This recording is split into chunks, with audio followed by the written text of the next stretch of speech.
వారందరికీ కూడా awareness create చేయడం జరిగింది.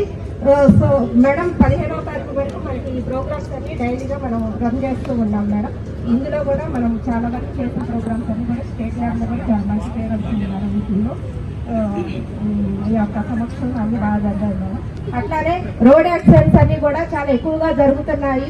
ఇందులో మెయిన్ కారణం వచ్చేసి మనకి అవేర్నెస్ ఉంది, కానీ నెగ్లిజెన్స్ మేనర్ అనేది ఎక్కువగా ఉంది.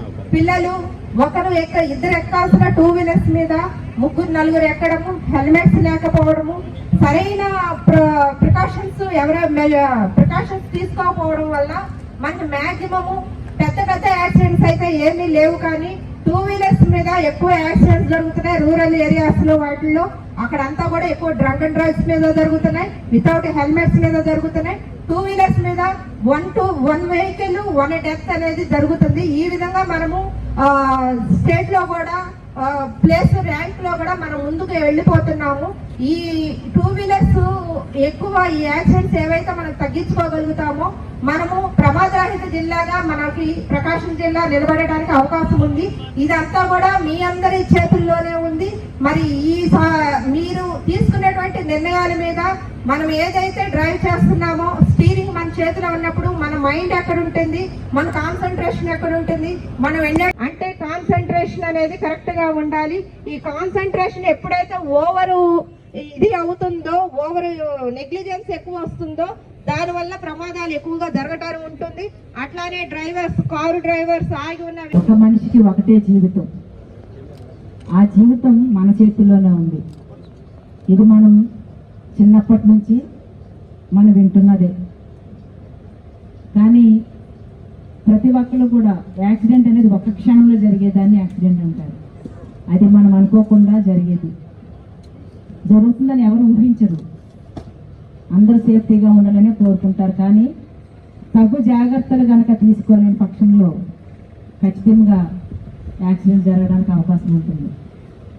ఇప్పుడు మన సుశీల్ గారు చెప్పారు, ఆమె నిజంగా చాలా విపులంగా తన డెవలప్మెంట్ గురించి కానివ్వండి, సేఫ్టీ గురించి కానివ్వండి, రోడ్ సేఫ్టీ గురించి, అలాగే మీరు తీసుకున్న జాగ్రత్తల గురించి కూడా చాలా విపులంగా చెప్పడం జరిగింది. ముఖ్యంగా ఇక్కడ ఎక్కువ మంది 90% జెంట్సే ఉన్నారు.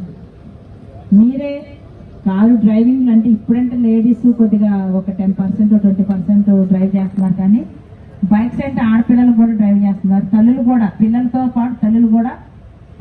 ఎందుకంటే బాధ్యతలో సగభాగము ఆడవాళ్ళదే కాబట్టి అలాగే కుటుంబ భారాన్ని 1 month లోనే ఎక్కువ మందికి ఈ రోడ్డు సేఫ్టీ గురించి అవగాహన కల్పించడం జరిగింది.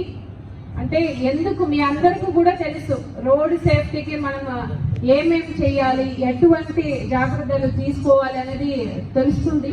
కానీ ఒక నెగ్లిజెన్స్ వలన ఆ టైంలో ఒక యాటిట్యూడ్ ఉంటుంది. అంటే ఏమవుతుంది, త్వరగా మనము బండి డ్రైవ్ చేస్తే ఏమవుతుంది అనే ఒక నిర్లక్ష్యం, ఏమవ్వదు అనే ఒక ఓవర్ కాన్ఫిడెన్స్, అప్పుడే ఎక్కువ యాక్సిడెంట్స్ జరుగుతాయి.